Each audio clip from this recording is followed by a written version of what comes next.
Okay, so today's didactic is strategies for working with people who have a dementia, how to build strong boundaries in relationships. I usually do at least a 2-hour training on this, so I tried to condense it. Who knows, we may even get done early. Okay, next slide. The relationship you have with the person you provide care to is the most important aspect of the care. And so, in my opinion, relationships are sacred. So everything else pales besides that in terms of the caregiving. Like, the most important part of caregiving is the relationship with the people with dementia remain fairly emotionally intact, and so the quality of the attention we give them can do a lot of good and sustain them as they cope with the tremendous adjustment of experiencing themselves with a dementing illness. Having good boundaries enables us to care for the person in ways that feel caring to both the caregiver and the recipient. The quality of our caring and the quality of our presence matters.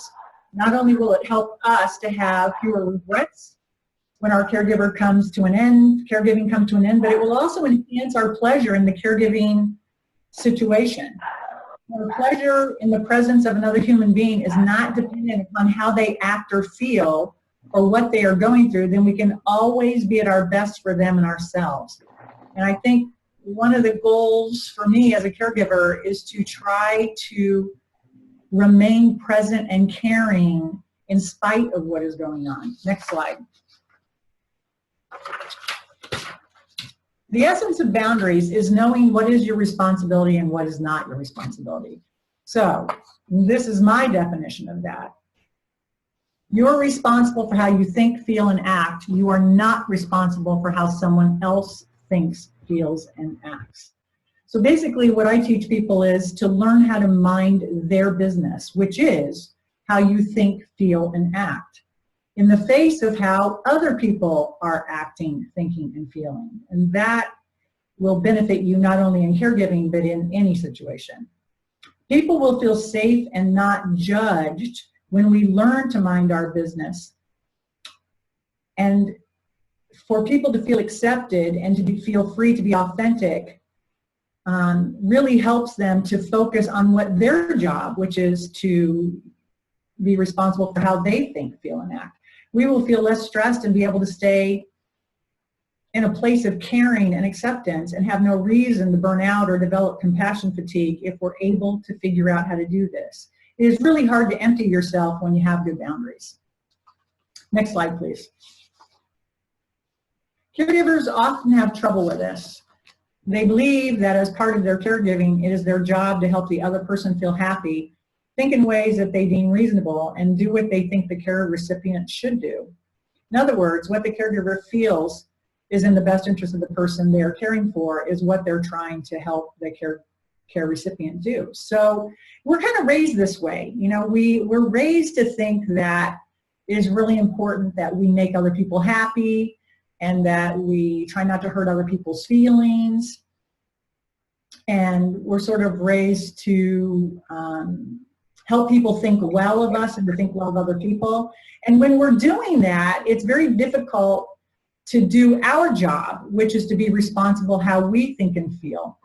And I don't think we realize how often our belief that it is that we are responsible for other people causes us to alter the way we act when we're around them. We try to influence how they feel, what they think, and what they do. So cultivating humility will help with this.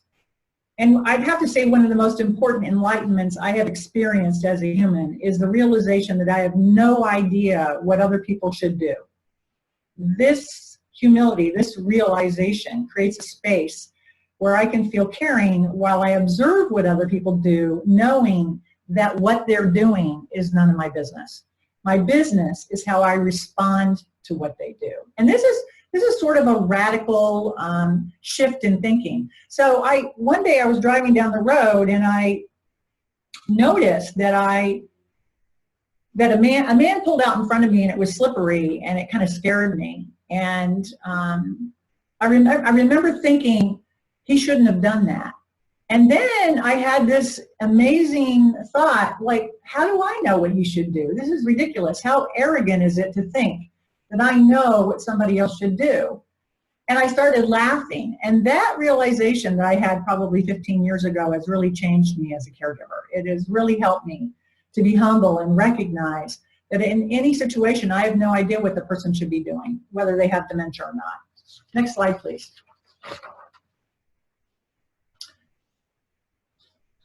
Recognize that you cannot make someone feel, think, or act in any particular way. It is virtually impossible. We don't have control over how other people think, feel, or act.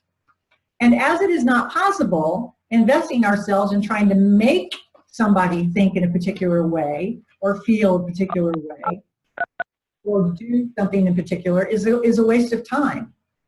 And it often alienates the care recipient. When I was working with people who had chronic and persistent and severe mental illness, I worked with a lot of younger men who were basically considered to be non-compliant with their medications. And in my work with them, I never tried to persuade them to take their medication. What I did is I told them their rights, that they didn't have to take their medication, that only a judge could make them take their medication, and what would happen, and that didn't, and that was a rare event for a judge to order that. And what would happen if they did or they didn't. I just informed them, and then I gave them the space to make the decision that they thought was in their own best interest. And what was really interesting about that was that I noticed that all my clients took their medication. They had decided on their own that it was in their best interest to do that. That was very interesting to me, that I wasn't trying to get them to take their medication. I was simply informing them of what their rights were and giving them the space to make that decision. And yet that was the decision that they made. And that was not true of other case managers who tried to get their clients to take their medication. And so I did some research on this, and I found out that people are naturally rebellious. And so when we have an agenda for them, they often go the other way. And that has really informed my work. So being a humble caregiver means realizing that you don't know what is in the care recipient's best interest.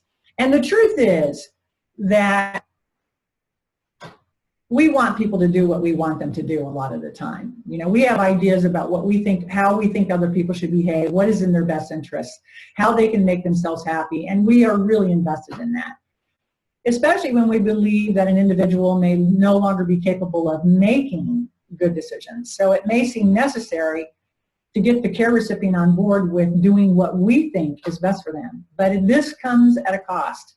And the cost is to the relationship we have with the individual.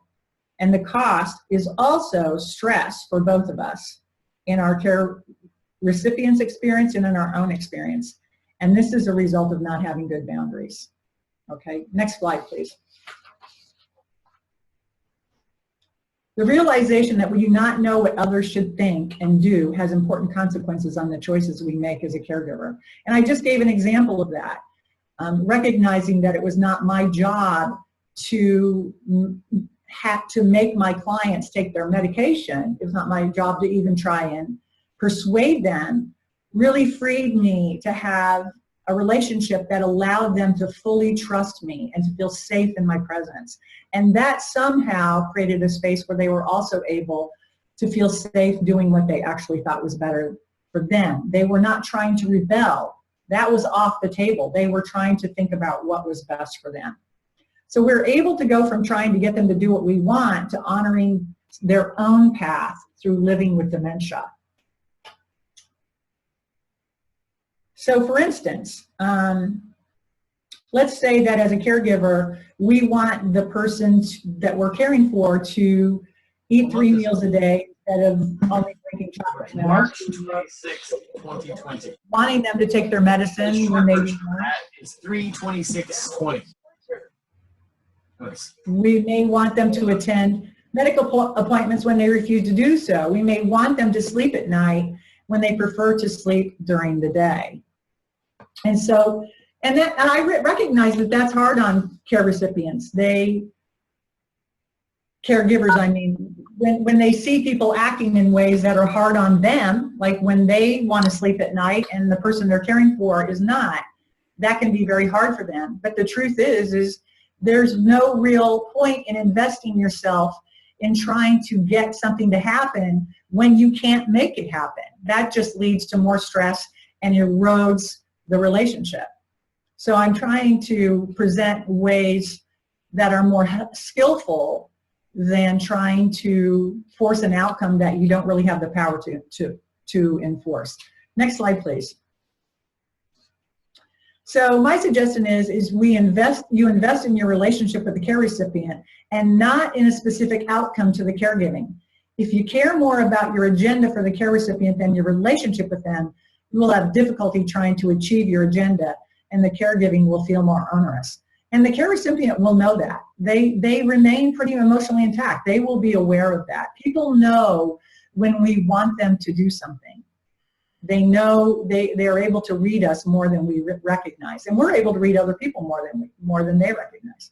It is more skillful to be respectful of the choices of the care recipient, pay close attention to what they are choosing for themselves, and let that inform how you provide care.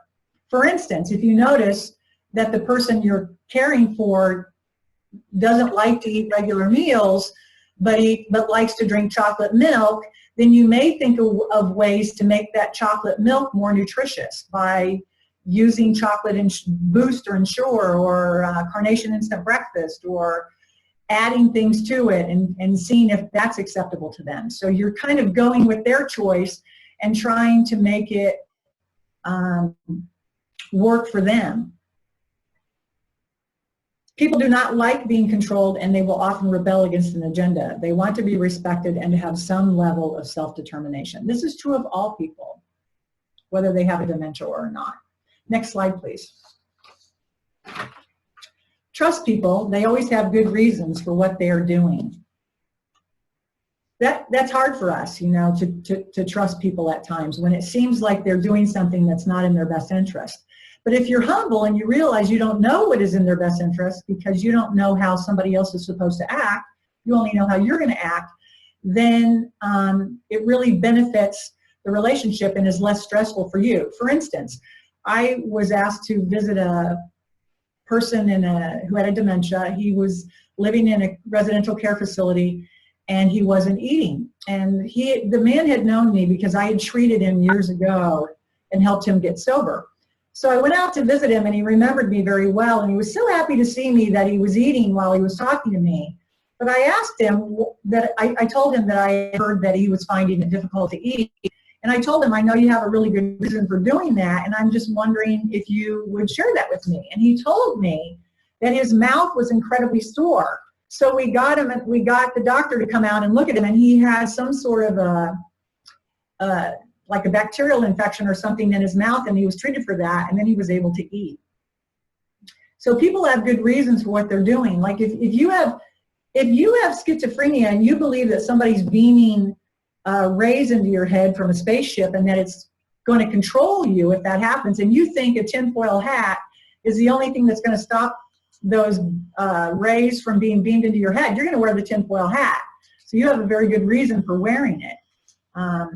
It's just not always possible for people to share their reasons for doing something, but people have reasons for what they're doing, no matter what it is. For instance, if they're not taking their medications, they have a reason. Rather than try and force the issue, try offering different mediums for the medication to be in: liquid meds, dissolvable tablets, crushed medication in applesauce, etc. That may not work, but you can try, and if it doesn't work, it doesn't work. But you can try. You can use what you're noticing about what the person's doing or not doing to try and help inform you how to provide better care. Using people's choices to inform how to provide care is more respectful and therefore more effective. And it is also a better way to keep the relationship intact. Next slide, please. I have found that my respectful, humble, and trusting approach has made it easier for folks I work with to make choices that reflect their personal goals. Not my goals, but their goals. I tell my clients that they are the experts on themselves, and I trust them to choose what is right for them. Also, and you know, doing that also sort of reduces the burden of feeling responsible for the decisions that somebody else makes. Because we do, you know, people that we're caring for, we feel like we're responsible for the decisions they make, and recognizing that we're not, that we are only responsible for coping with how we feel about what they are doing, choosing to do or choosing not to do, is so much easier because that's doable. Making people do what we want is not doable. Next slide, please. There are times when limits do need to be set with care recipients. For instance, I would try to stop someone with advanced dementia from using a chainsaw, driving the car, or operating a cook stove. But I would do it in a way that was as respectful as possible. I remember one time I had a client who was suffering from a delirium, and it took us a while to figure out what was causing that. In the meantime, I recognized that he was not safe using his cook stove, and I called the landlord of the congregate housing site where he lived, and I asked them to unplug it. Before they did so, I told him that I had called them, I was having them unplug it, and I told him exactly why. I explained about the fact that I thought he had a delirium, and that, you know, we were still trying to figure out what was causing that. And as soon as he was restored to his former cognitive functioning, we would plug it back in. He wasn't happy with me, but because I was so upfront about it, it did not harm the relationship. So we want to handle this as respectfully as possible, but safety is paramount. And it wasn't just his safety, it was the safety of others. However, when weighing setting limits, the needs of the relationship must be considered, and that's why I did it the way I did it. I didn't want him to have, I knew he would blame whoever unplugged the stove, and they were just doing what I recommended. And so I made sure that he knew that it was me that had done that. Next slide, please. Not having an agenda for the care recipient, but focusing instead on caring about them and the relationship you have with them, leaves you with the possibility that you will be less stressed, frustrated, run down, and angry. With good boundaries, we are free to work on coping healthfully with how we feel about what the care recipient is experiencing and doing. For instance, if my husband with dementia is not wanting to go for walks or exercise, I may notice that I'm afraid that his exercise avoidance is going to mean that down the road, he may not be able to remain at home. Recognizing my fear allows me to work on coping skillfully with my feelings rather than trying to coerce him into exercising. I have seen what has happened when caregivers do try to coerce. I remember speaking at a workshop that I provided to caregivers down in the Bennington area one time, and there was an elderly woman there whose husband was about 90, and he had an Alzheimer's type dementia, and she was very, very intent that he exercise 4 times a week, and he absolutely hated it, and it wrecked their relationship. And so he did not enjoy his life, and he no longer enjoyed his wife because of her agenda for him. And I mean, that's a caregiver's choice if they choose to make it, but personally I care significantly about the quality of life of the care recipient, and I also care about the relationship that I have with the people that I provide care for. Recognizing that we are not bound by the choices that other people make is really helpful, because I think that's one reason why we do have agendas for other people. We think that if a person makes the decision not to exercise, then that's going to bind us somewhere down the road. We're going to be, our choices are going to be limited, but we always have choices. You know, you can choose to get help in the home. You could choose to have the person admitted to a facility if they can no longer transfer, or there are other even more radical choices you could make if you wanted to. But we always have choices, and when you recognize that you are not hampered by the decisions that other people make, your care recipient makes, when you recognize that you do indeed have choices, then you can feel free to allow them their freedom of choice. For instance, I was counseling a caregiver whose husband had a frontal lobe dementia, and he was doing some things that were very, very upsetting to her, and she was finding it hard to be around him at all. She just didn't want to be there. And she told me she was thinking of leaving him. And I said to her, you know, you should feel free to try and think through what is best for you. And so that you know that you can make the decisions that are in your best interest, regardless of the decisions that he is making. And so I basically gave her permission to do what she wanted to do, whether that was to leave him or not. And that, for some reason, that really helped her a lot, having my acceptance that I would be okay with her leaving him if that's what she chose. She didn't. In fact, she stayed with him another 2 years until he just literally couldn't transfer anymore, and was very recently admitted to a nursing facility. But he, you know, it's okay for people to do what is in their own best interest, whether it's okay for caregivers to do what is in their own best interest. What I don't think is okay is to try and force care recipients to do what we want them to do. Next slide, please. It is worthwhile to work on being okay with what the care recipient is going through as the dementia progresses. Often it is hard for us to watch other people because we may think they're suffering. We recognize we wouldn't want to go through that. And we don't know how to not, a lot of times we don't know how to not suffer when somebody else is. But the truth is when someone else is suffering, it's not your turn. And if you're not suffering when they're suffering, you're better able to help them because you're not so focused on how you feel about what they're going through. You're more able to be supportive of what they're going through. So I think it's really important to recognize when you're struggling with what you're watching or what you're observing that the other person is going through, and have good enough boundaries where you recognize that because somebody else is feeling this way doesn't mean you have to feel this way. I have really noticed that it seems to me sometimes that caregivers are more unhappy about what the person's going through than they appear to be. And so if we can work on being more accepting of what is, because you can't change what is, you can't change reality, you can only change your response to reality. So if we are more accepting of what other people's experience is, what they're going through, it can help them to be more accepting too. I have noticed that when I tell someone that I think that they may have a dementing illness and that they should get further testing, they handle it very well because it doesn't upset me to tell them that. And that has been, when I've talked about this at conferences that I've spoken at, it's been kind of shocking for people. You tell people that you think they may have some sort of a dementia, and I say, yeah, why wouldn't I?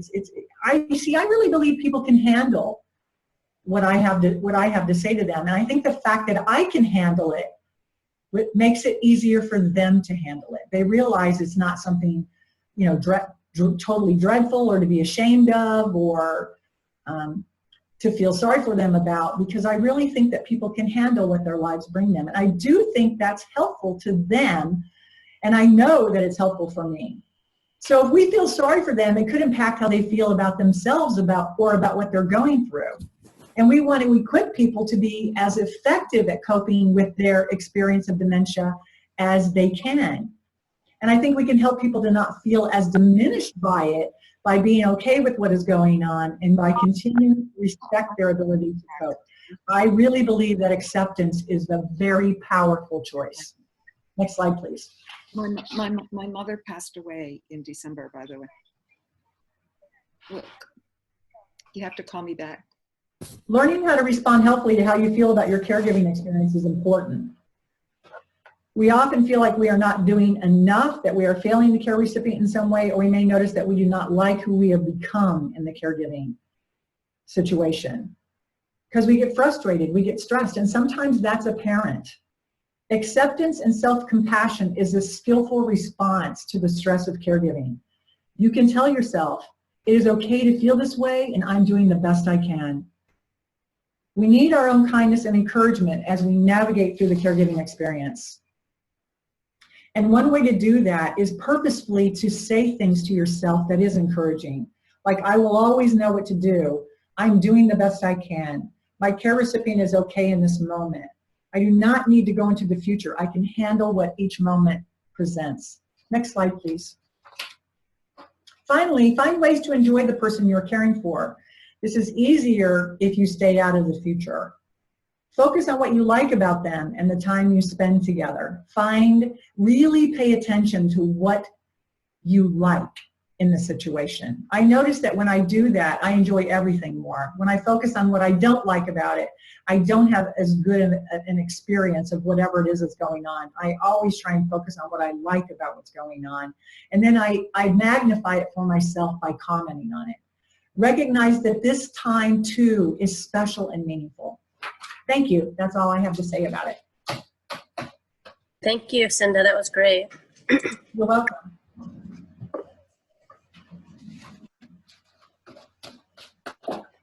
Jess, you're muted right now.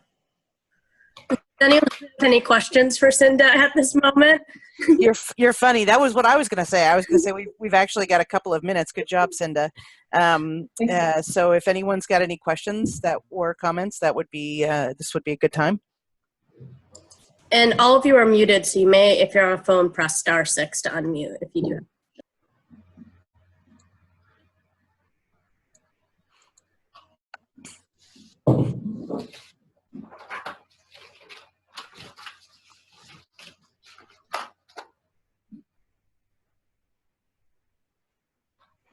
Okay, well, hearing nothing, I think we're going to move forward then, and thank you again for that presentation. And so we're just going to take about 5 minutes now to open it up to questions that folks may have in terms of and or share resources. And so we're going to actually completely not follow the ECHO session rules right now, and let folks ask questions about COVID-19.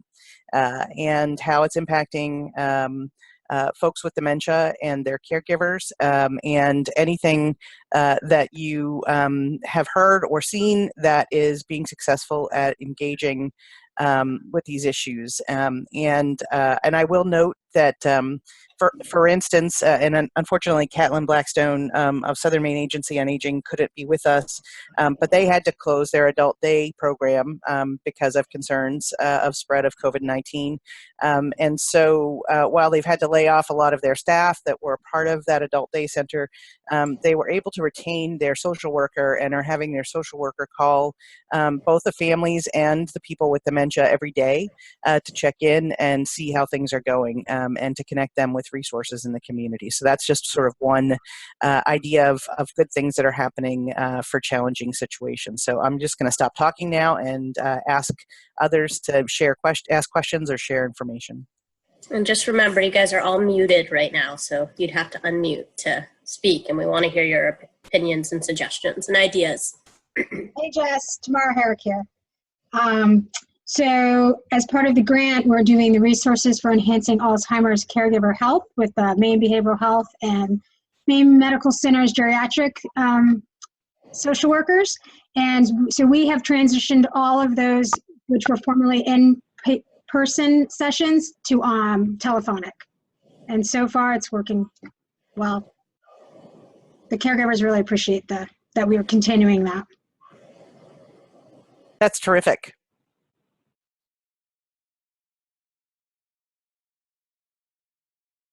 Hi, this is Joanne.